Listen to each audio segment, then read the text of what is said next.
lighter, and to the left the whole image gets darker. We can add some contrast to our image here. The highlight slider can increase, or in this case decrease, the highlights to bring out more detail in those light areas.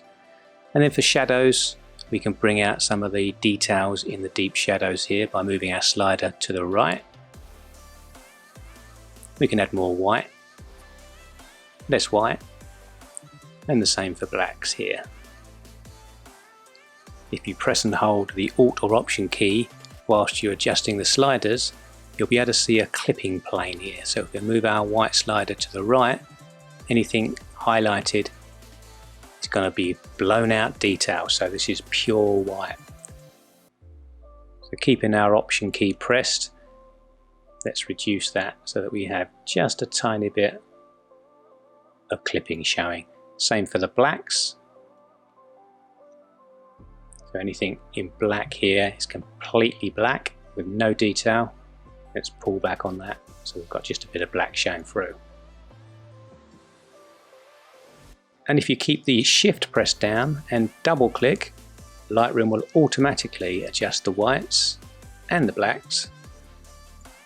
And let's see how it's done. If we press the Alt or Option key again and click, you can see that the whites are just barely starting to show through in its default setting, and blacks has done a good job there.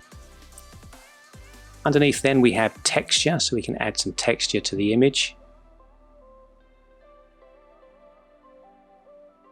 If you move the slider to the left, it removes texture, which is excellent by the way for skin. If you move the texture to the right, you're increasing the texture. Similar for the clarity, if you move it to the right, we're adding clarity. It really adds some pop to the image.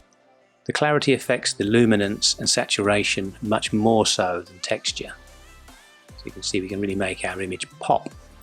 And then dehaze will cut through all of that haze if you have it in your image, or you can use it to enhance the image, or move it left if you want to add some fog. Let's double click to reset that. The vibrance saturates the colours where needed, and it's very easy on the skin tone, so vibrance is a good option to use for portraits if they're taken in an outdoor setting.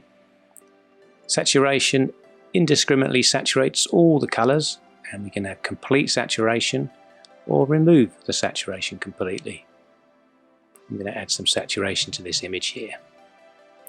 Now if we press the backslash key, we can see the before, and if we release it, we can see the after.